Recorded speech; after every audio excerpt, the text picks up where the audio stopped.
Hey, it's the right Rican, and today I have Cory from the nature.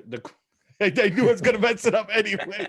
The question, the nature, nature is the The question. answer. The answer. The Sorry, no, not the answer. There we go. I knew I was gonna mess it up because I have so many. We already That's had all that good. conversation for an hour, so my brain is already like.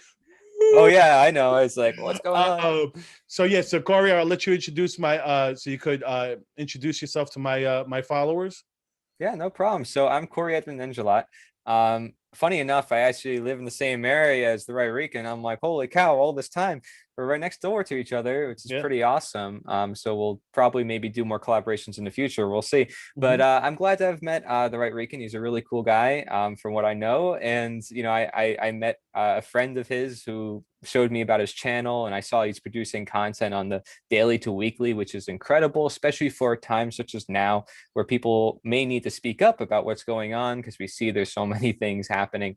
It's good to at least get something out there and to do our best to try to wake people up, perhaps, to what's going on and to realizing, well, maybe the world, isn't what we, thought it was, or there's problems that we allowed happen and we need to fix it, or we need to pay more attention to certain issues. Like, all of that I think is great, and I think it's awesome that the right Rican is putting his contribution into the work that I'm trying to also do. I'm trying to bring awareness to stuff that is here, universal, what is happening in the world. I don't go over necessarily daily news per se, but I do like to explore those big ideas that the right Rican goes over. And I've already had some great conversations with them. We already did a show on my channel called You Are the Question. You can check that out if you'd like. My channels is Cory, Nature is the Answer. I have a ton of content. I'm going to network with hundreds of other natural law teachers from around the world. That is one of the topics I specialize in, I guess you can say. And that network is called onegreatworknetwork.com, because this is one great work of bringing education, knowledge to people, especially in a time where people are either ignorant of that knowledge or they're being fed wrong forms of knowledge and it's deceiving them or keeping them in the dark. And instead, I want to empower people so they can have the power in their hands. The knowledge is power, so they can take control of their lives, take back their health, take back their rights, so they can have true freedom. Interesting. So what I want to start with, so how did you how when did you start with this? What was your awakening moment? So yeah, I get asked that question a lot, especially I guess being 20. But like, I don't see age as a factor that much. I was just always very curious. Now, a lot of people who tend to get into this knowledge and they see what's happening in the world, a lot of them I think have experiences that led them up to that event, where it's like they had some sort of bad thing happen to them or some sort of wake up call. Luckily, I didn't have anything that was really harmful to me or anything that was really dramatic that caused me to come to my realizations. I was just super curious. And I did, however, get always kind of disturbed by looking at my fellow generation. This generation that I'm in, there's a lot of people who might have depression or anxiety, mental impairments, and there's the growing evidence of disease happening in the world, especially in America. And a lot of those things always concerned me. And I got into health first. I researched ingredients, then I went into nutrition. And then from nutrition, I realized how much the pharmaceutical companies were affecting health. And then I'm like, okay, I don't want to get political, but it looks like I have no choice, especially since I, went, became a health coach in 2018 under the Institute for Integrative Nutrition. I realized how much insurance companies were holding people back, how much natural medicine is not patented, and there's really, it's not encouraged by the medical establishment, the allopathic traditional medicine that MDs or traditional doctors are taught. And there's a Or lot of like I medicine that is usually being refer to that. suppressed. I Yeah, usually refer to it as the yeah, Western medicine because that's right. where usually people refer to it as versus like the holistic approach where I um think it's just, I like to say maybe just allopathic, because Western medicine, all medicine of the world was very all about natural medicine. Natural medicine has been used for thousands of years. The father of Western medicine, Hippocrates, I mean, he was major into natural medicine. So I know I agree. I use the term Western all the time. Okay. But I think maybe just to be more specific for now, maybe I could use allopathic only because now I'm looking at a specific branch of doctorates where they're not taught about nutrition. They're not taught about natural cures. And if anything, you know, they're taught about how to make money on pharmaceuticals and you know, they're not seeing the other options that are available. And oftentimes the patients or the clients have to look into those options for themselves. And then they get confused and they don't know what to do. And then the establishment pressures them. So there's a lot of things going on. And that's why I'm writing a health book. That's why, you know, I focus on mainly nutrition because I see it as the most essential. When it comes to more complex stuff, I recommend people look at like naturopathic physicians or functional medicine practitioners, which you can, you know, find in your area. But when it comes to natural law, I see it as even more important than medicine as I've grown in my knowledge, because now we're looking at not just healing the body, but healing the mind and thus healing the world, and thus actually reducing overall disease in the population as a whole. And I even made a page on my movement's website, nita.one/health. And you'll see I made a call to action for health practitioners to help them understand natural law through their perspective. Well, that's interesting. That's one of, it's funny how you said about the tragic, you know, because that's actually how I kind of got woken up, you know, changed my political philosophy was, you know, 9/11 happened. Mm. You know, when you say you're 20, so when 9/11 happened, I was 20. I was one. You were one. I was 20. And so when it happened, you know, it blew my mind. Like I started looking into Islam, Mm. just to seeing, I'm like, what's in there that made them want to attack us? You Right. know, and then, you know, seeing all the complexities of actions that we've taken in the Middle East. And, you know, then I remember believing different conspiracy theories because, you know, you go down one rabbit hole, you keep Oh, of going into a course. different rabbit Yeah. hole. And then finally, it's when ending a rabbit hole was when I got introduced to Ron Paul, like we spoke about earlier. Yeah. And that's when, you know, I finally got, you know, started getting rid of my Democrat left-leaning thoughts and started, Mm. you know, it's when I first got introduced to like the non-aggression principle, and I got Yeah. introduced to more libertarian ideas because, you know, freedom is attractive. And I don't, you Hmm. know, people I don't think realize how attractive freedom is, and real freedom, not what we think freedom is in this country nowadays, because freedom nowadays is what the government tells us we could do. And it's like, you know, Right. I know, you know, why don't you share your views about that? I know, you know, I Sure. don't want to hog Yeah, up. no problem. Yeah, no problem. I mean, look, I think we all had some sort of awakenings, whether we want to admit it or not, that help us see any form of knowledge in our life. There's a reason why we're all, you know, seeking out this knowledge, why we have it, and they're actually more similar than we think. You know, I saw a YouTuber one time. His name is High Impact Flicks. I'm going to collaborate with him sometime. He's a very big YouTuber, but he creates a lot of impact on the daily, and he asks questions about the legitimacy in this authority figures that we talk about, you know, with government and man's law and these politicians. And ever since, you know, that first video that I watched from him where he asked questions, I couldn't wrap my head around it because I was very obedient, and I still am, you know, to my parents. I'm saying, like, I've always paid attention to authority, you know, whatever authority it was, I was always giving my allegiance to it. And in school, they teach you from a very young age to be very obedient. So I always saw obedience as that form of morality. Well, it turns out, you know, legality is not morality. You know, morality is something that we can actually learn from nature, from ourselves. We know instinctually we shouldn't harm somebody else. We shouldn't steal from other people. Most people generally know this, but when we look at some more abstract ideas, we don't realize that we're actually contributing to those as well and contributing to some wrongdoings. So I think it is my moral obligation to bring knowledge that people don't have or they don't see or that is kept away from them purposely, so people cannot, like I said earlier, so people can be empowered empowered, so they cannot be deceived, so they can free their minds, and then essentially their actions will follow. But that's why I always focus on education, and all the material we do is about sharing it with other people and encouraging other people to look into it for themselves, because I can't be the one to tell you what to think. I don't want to tell you what to think. I want you to look into it all for yourself. I always encourage that, especially if we're looking at something that's universal and all around us. Now, you asked about freedom. I mentioned to you earlier, there's something called the law of freedom. So as morality increases, freedom increases. As freedom increases, morality increases. That's where the importance of learning natural law and natural rights comes into play, because once we know our rights, we won't lose them. And so that's why I spread the knowledge that we do. And that's how we understand true freedom as well. And I told you as well, in our show, we talked about freedom, how it's really limitless possibility, what true freedom is. The ability to choose, and what to do with our own lives. Is to use our own conscience. It's to be truly sovereign. What we call it is internal monarchy. Internal monarchy. Mono is in one, archon as in ruler. So you rule yourself, internal monarchy. And external anarchy represents freedom, because externally you're without a ruler, and internally you rule yourself.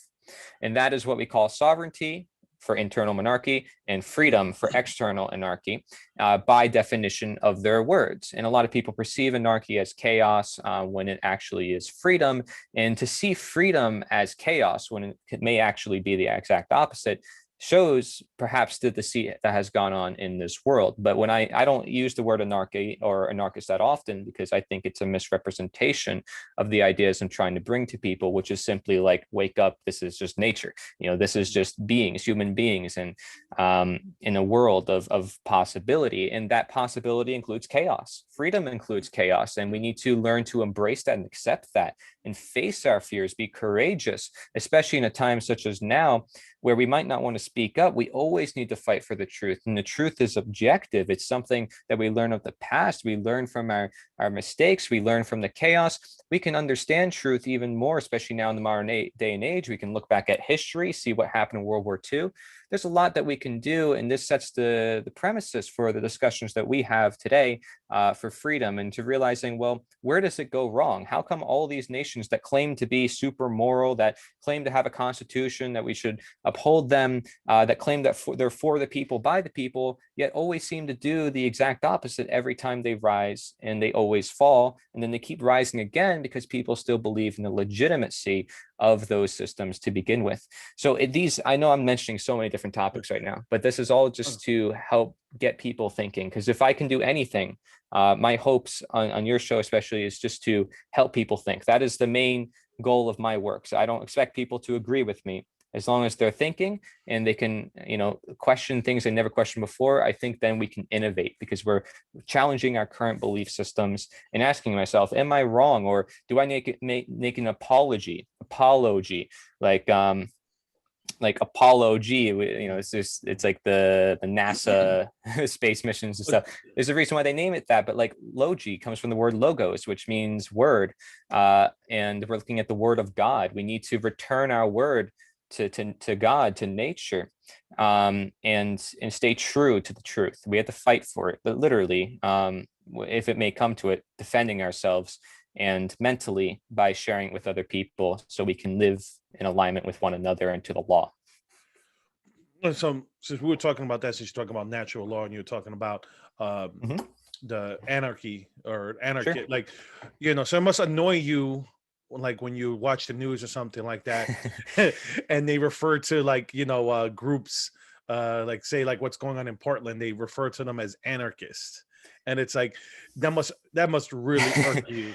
Well, only because like those people in those groups, they can't define anarchy themselves. I mean, they don't even know what it means. And most of them are socialist communists who just want to cause a bunch of chaos in the world, who want to just steal things from other people. The exact opposite of what a real anarchist would be, which is acts upon principle and realizing non-aggression, like you mentioned, and the idea of self-defense, and what real freedom is, which is to own ourselves, like you do, as you do by natural law, knowing your rights.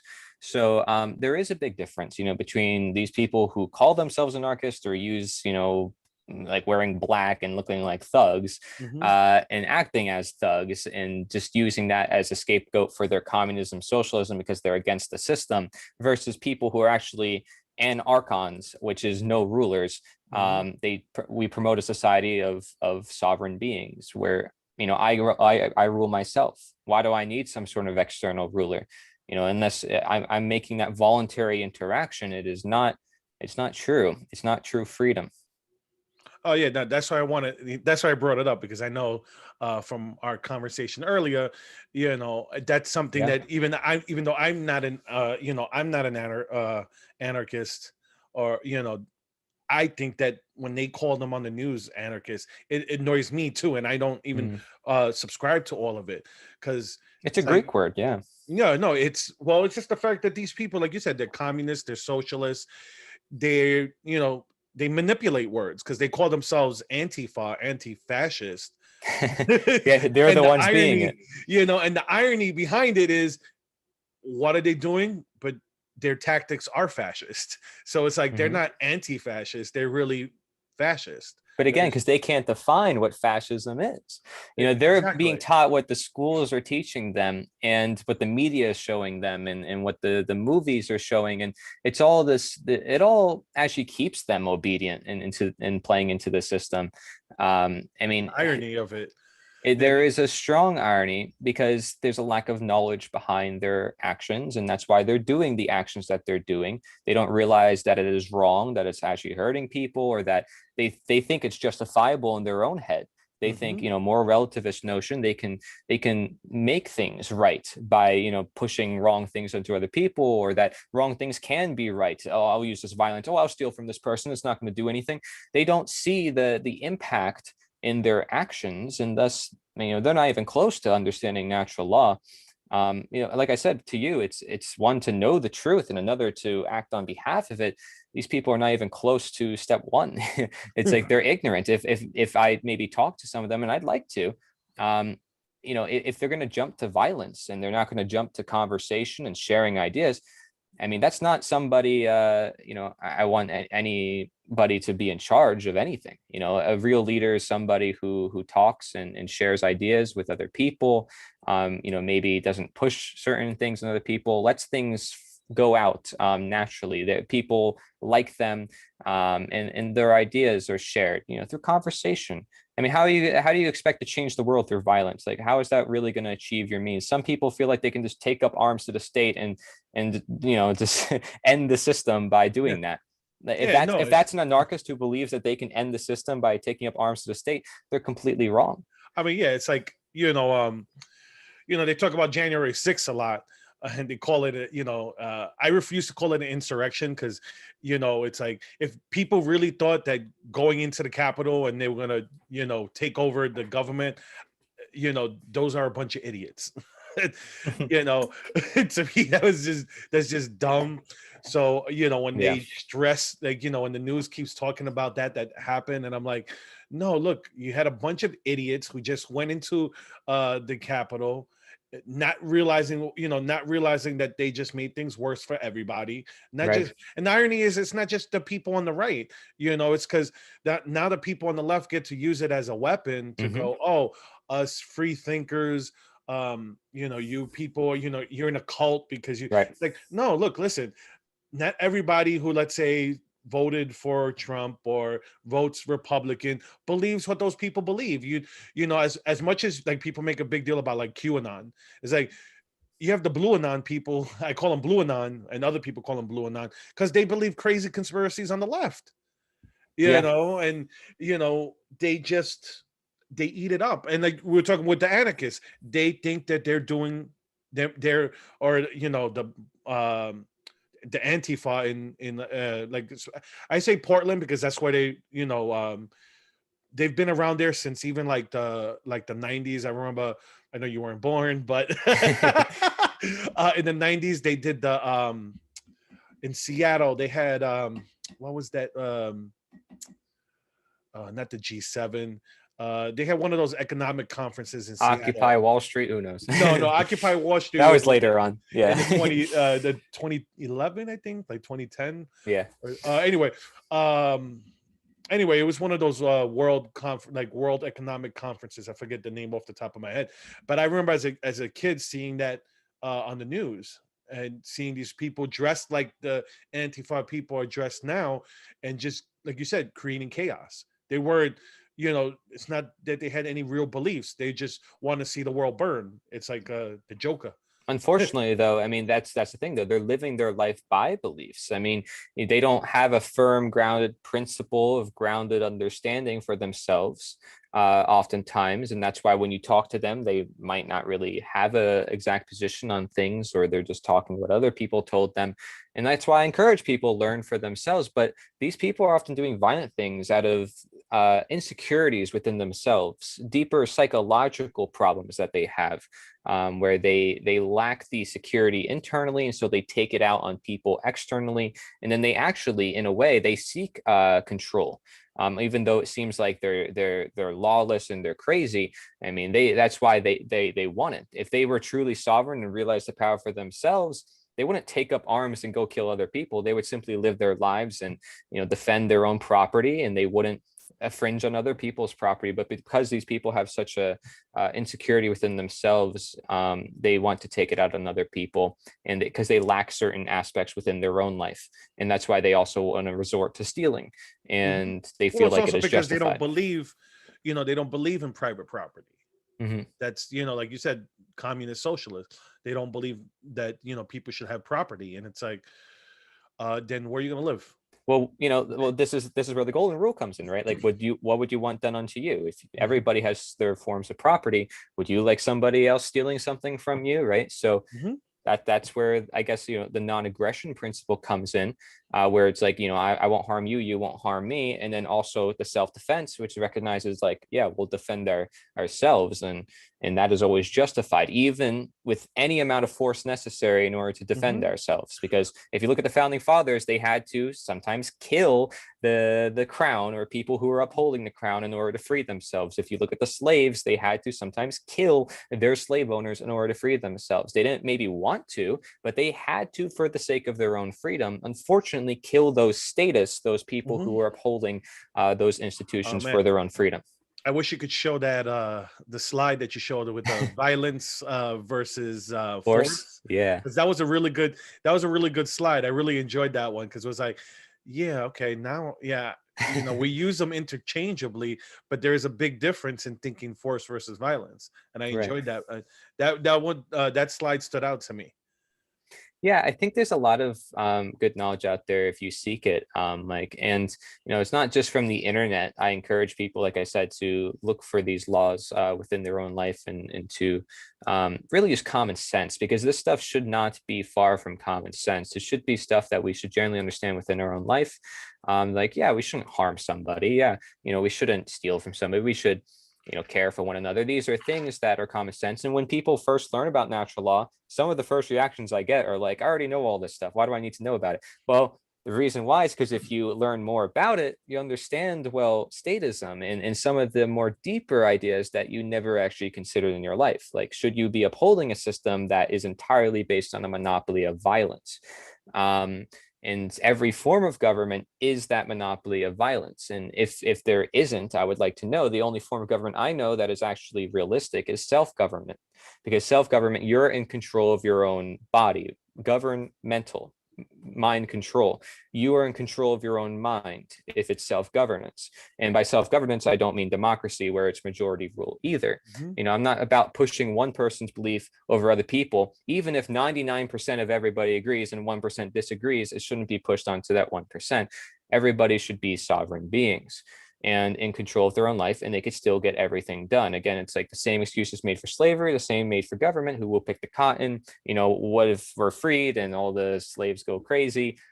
Every excuse is the same. Slavery is natural. Government is natural. It's been around for thousands of years. I guess we should just keep it along. But see, as moral human beings, and what we did to end physical slavery in the past was recognize that these slaves were just like us. They were human beings, and they were not some special thing that were inferior to us. They're like our fellow human beings. Now we're all equal. We recognized human rights in that moment. Same thing with the foundation of America. We recognized human rights when we went away from the crown, but we need to now take the next step toward humanity's evolution to realizing the full self-ownership, which is, self-ownership is self-mastery. It's sovereignty. It's realizing that, you're not a slave. That's essentially what it means. A super reign. That's what the word sovereign comes from. And I say super because the word B in government is like a V. And so in Latin, it's just how the language works. But super means above reign, which is rulership. So above rulership, you are above their rulership. You own yourself. And if you just break down the words too, you'll learn a lot about what's going on, like I mentioned government. I use the word statism to represent somebody's belief in authority, that somebody has the legitimate right to rule over them, that it's vested in certain individuals. That's what I mean when I use the word status, because if you look up the word status, you might get, well, somebody who just promotes an establishment, but it's the very existence of the establishment that is at question. And that is that's what you're upholding if you are a quote unquote statist. And we were all there. Every human being was basically a statist before an anarchist. And usually we go through some sort of this transition. We go from conservative or leftist to libertarian to minarchist to anarchist. That's sort of the transition stage that human beings come into when they recognize more of their sovereignty and their rights. So minarchist? Minarchist means limited government. You believe that government should be small, and there should be a perfect balance between this sort of master slave dynamic. Whereas I'm saying this is wrong inherently, and thus it could be done away with if we have the knowledge to do so. And it's actually quite simple. We live our lives as we do, but we're not forced to pay taxes that we don't want to pay. We're voluntary getting things done. In fact, because things are more community-based, such as police, you can still have policing. There's still going to be law firms or whatever, security agencies. People will build roads as they need them. It's like saying again, who will pick the cotton? And because we have principles deciding this, and because everybody has this knowledge, government really can't rise again at that point in time. So I look toward a future with all this, and I talk about all this on my channel because I might be very abstract for some of your listeners, and I understand that. But like I have videos talking about limited government. I have videos talking about 144 proofs that government doesn't even exist. So let me ask you. So then what would be the difference from would you think is the difference between, let's say, like the MiniAnarchist versus a conservative? Because conservatives say they're for limited government. What would you say is the distinction between the two terms? Well, first of all, there's a lot of different sectors of conservatism. I mean, it's changed over the years. You've had like Bush conservatism in the 2000s, and now you have like more of a Trump conservatism, which is more like populism, which I used to identify as in 2016 before now everyone starts using the word populist. I was like, hey, I was using that term first. But so what was your question? You're saying like what's the difference between minarchist and conservatism, or like today's conservatism? I think it's a good question because a lot of people generally want small government. I think it's like intrinsic to our human nature when we understand the nature of government, moreover, that we want a limited government or small government, and we believe that it will work. We don't know for a fact if it'll work, and that's what the founding fathers did, for example, is everybody thinks that everything they made was like some sort of perfect blueprint. And let's just say, man can't really make anything perfect, as you and I talked about on my show. We have to learn from the past and move forward for the future. So although they did recognize certain things that we need to recognize again, no doubt about it, the practice to which they still did things was still a government, still allowing, Congress to tax the population, still allowing certain people to rule over people, and the people thinking that those people are legitimate to do so. That's what matters. It's not the 100 people in power. It's actually the millions of people who follow them. Hitler wouldn't be in power himself. He can't do it without the millions of people that follow him. Same thing with any communist country back in World War II, which resulted in even more death, if anything. And well, you get the term democide. Huh? Democide, which is death by government. There you go, death by government. And that's the number one cause of unnatural death. I mean, you want to compare private murder versus death by government. I mean, government deaths are skyrocketing, over 286 million in just World War II alone. And I mean, far more than that if you go back in history. But everything was... Yeah, the 20th century was the worst That was the number one cause of death in the 20th century was democide. And that's why I'm pretty serious about this at times, and I get a little like passionate. Sometimes I, could get fired up. Some people get very angry when they talk about the stuff because they, especially if people won't listen to them, or they're ignorant and they don't want to hear about it at all, because we're talking about slavery. We're talking about some really deep psychological stuff that we have to get past ourselves. And at the time of physical slavery, it was hard for so many people to come to terms with the fact, like, what am I going to do without my slave and doing everything? But actually, society worked somewhat better without that system in place. And that's what I'm saying as well, is actually, security will work better without this system in place, because people are all going to jump to get their own guns. Everybody's going to defend themselves. Everybody's going to be more in control of their own lives. They're going to pay attention to what they eat, because now they feel like they have to be responsible for themselves. Everything actually really falls into place with freedom. And I've been stressing that to people, because it's actually the exact opposite of what you think. Human beings are very smart. I actually don't discredit human beings. I know that there's a lot of bad people in the world, but we're looking at here what's reducing the harm in the world as a whole. We're looking at what's reducing the amount of bad people in the world as a whole. And if you ask me, a lot of the bad people we see in the world are those who seek power, those who seek government. And they, who actively wants to do that? I asked an average person who cares about liberty and these ideas, and they don't want to rule over their fellow men. They just want to live their lives, and that's why they want to be free. So it's interesting to me to see this dynamic that we've had in society for quite a long time. But to be honest, even with that, humanity has been around even longer, and we haven't even been around that long. But we come to understand things more as time progresses, the nature of ourselves, the nature of government in our world. And that's why I say that nature is the answer, because when we have knowledge of who we are, then we have knowledge of what our actions entail. What is it going to do to the world around us? And so when we can prevent millions of deaths by democide, that is a very big thing for me. That's why I teach this knowledge. It's like, hey, look, we can save lives. It's not even like we're changing the world. We're saving and changing the world from potential problems that are catastrophic. No, yeah, no.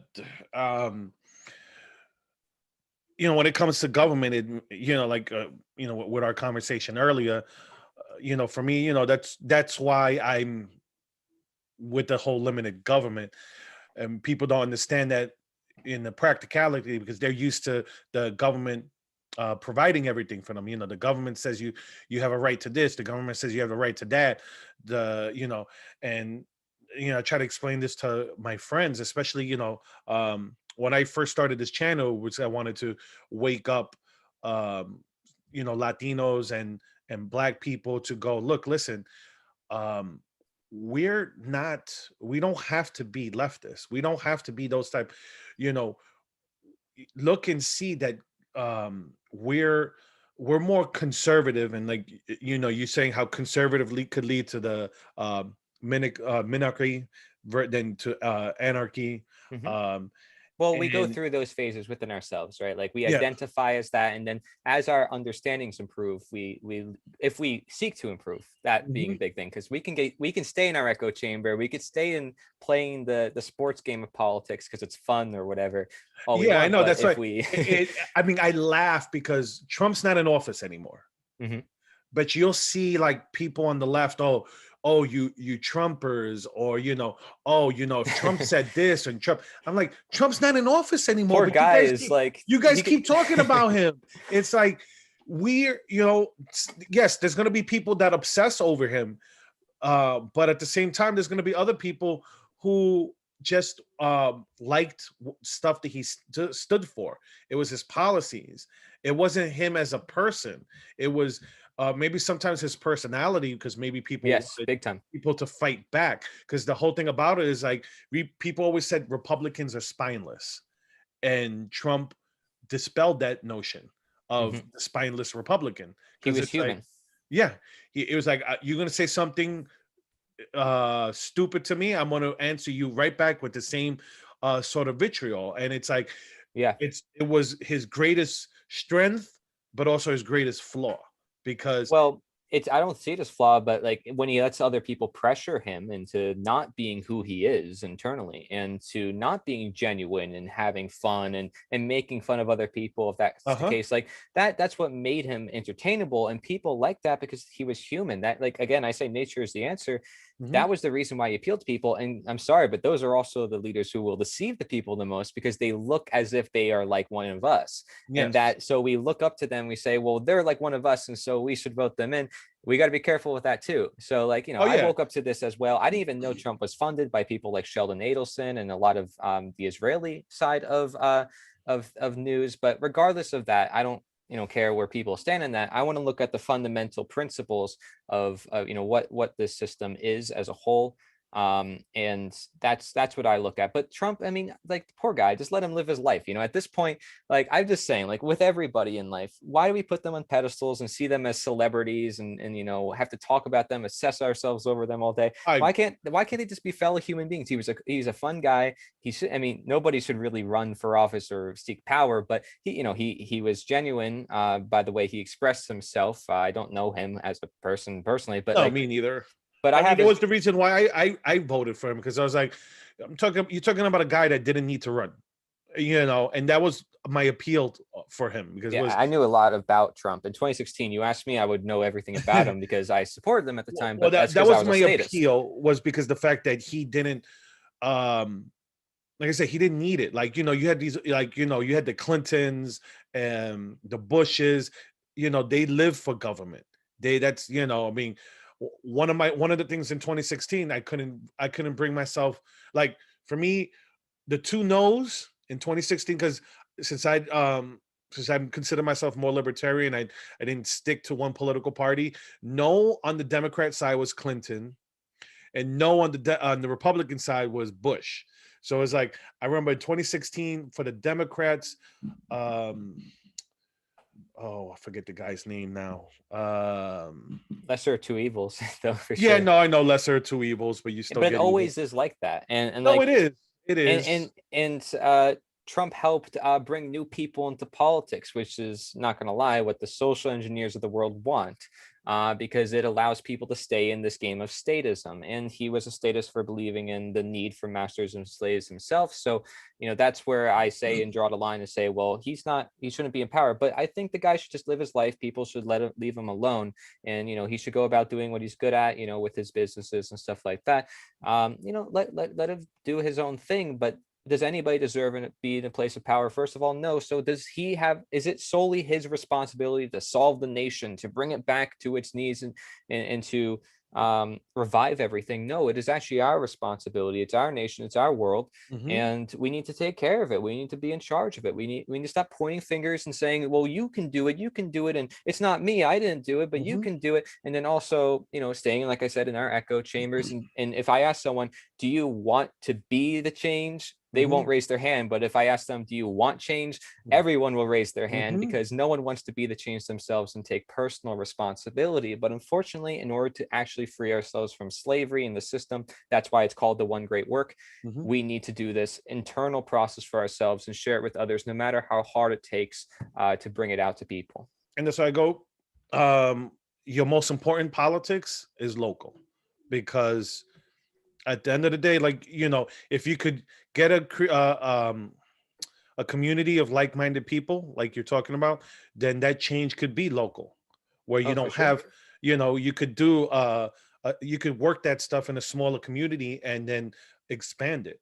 People ask, like, how are you going to create this world? It's actually quite simple. I mean, you have one neighborhood or one town understand Mhm. some of this knowledge, and they generally don't want to pay taxes, at least multiple people at a time, or they just want to stop doing something that complies to the system. And now the government feels like they have to unleash their armed guard to try to imprison these people or Mhm. put them in jail. But now what does that do?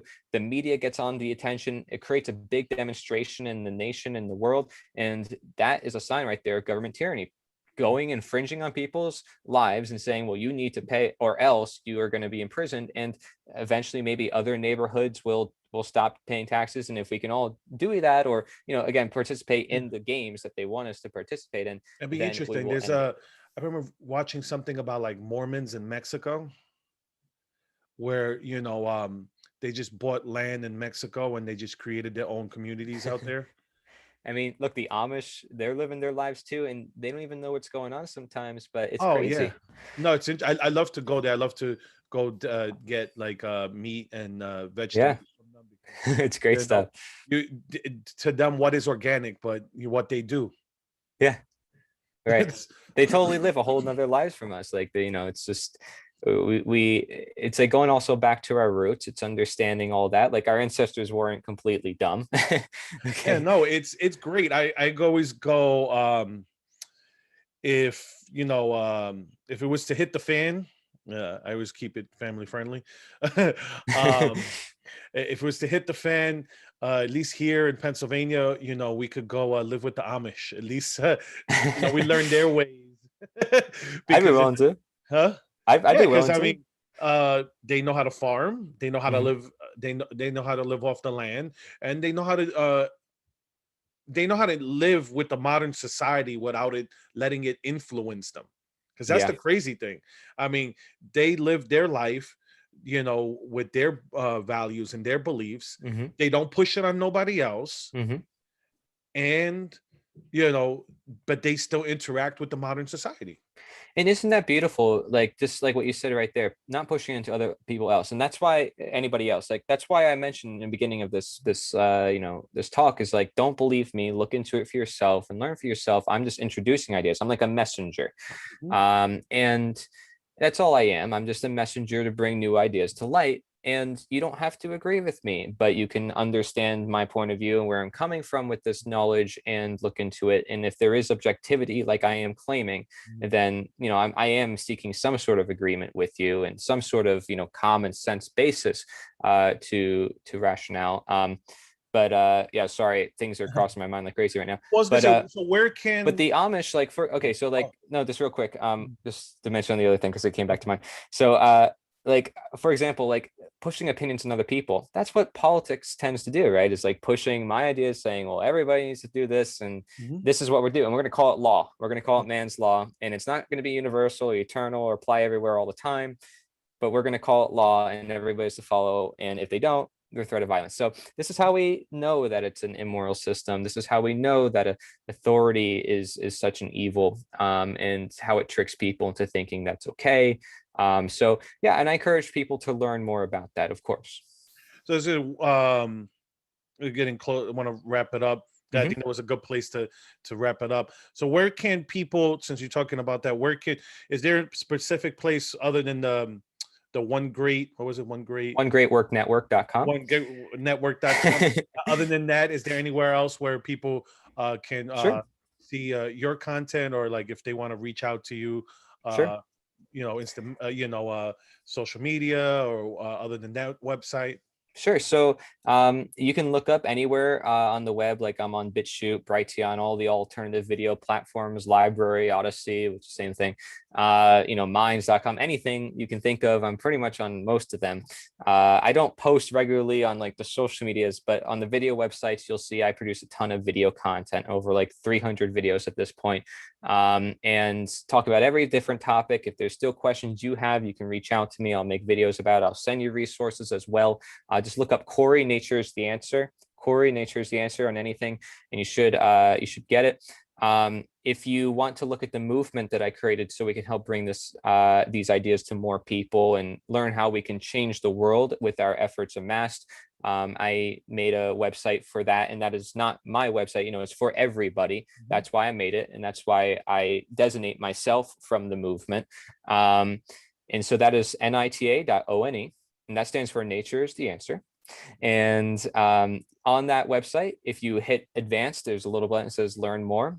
You'll see a ton of resources about natural law. You'll see books by Lysander Spooner from the 1800s, who was an abolitionist and a real anarchist, who talked about natural law, wrote dozens of works about everything, talk about walking the talk. He really talked a lot about freedom. You'll see there's a book called The Most Dangerous Superstition by Larkin Rose, which is a really great read. There's also a very simplistic book, which is also good for your children, perhaps, called The End of All Evil, by Jeremy Locke, and it really simplifies things into a more common sense perspective, which I also like. The Most Dangerous Superstition, that book I mentioned, goes over literally every single question you might ever have about statism, about natural law. I mean, it doesn't even talk about natural law. I like it because it goes also very common sense based perspective. You don't even have to talk about natural law, but they still know what your rights are because you're given them. And so those books are definitely great reads. It's all on the website there. It's nita.one/advanced for that page. And there's also presentations for natural law. There's about 3 in total, like 3 different parts. And there's even a study guide. I even made summary sheets for every single topic in natural law. So if you want to learn more, there's plenty of ways you can. Also, our show that we did, the Right Rican and I'm going to put that on nita.one/learn. That's the link you can go to for that, because that is, direct learning from other people and asking questions to them, because I think people need to learn the knowledge also in action and saying, well, how do I bring this to other people? What does it look like? I'm showing people how it looks like when you do bring that knowledge to other people, because some people might not know how to teach it to others once they do acquire it. So there's many aspects to look at, but you'll find plenty of content everywhere if you look around. Thank you so much. I appreciate it. Well, you send that to me. I'll put it in the description. Okay. I'm the Right Rican, and I will post this on. I just usually do YouTube and Rumble. I might have to start doing some of the other sites too, just because you never know. You especially with YouTube, you never know what they let you post or whatnot. For sure. But that's why I do Rumble, and so like I said, that I'm also on social media. You can hit me up on Facebook, Twitter, and Gab. So I keep promoting Gab even though I don't have a lot of followers on there, but I like Gab as the ultimate, just because the fact that they, when it comes to free speech, they're definitely top of the game when it comes to social media. So anyways, well, have a good one, everyone. I'm gonna leave it right there. Thank you.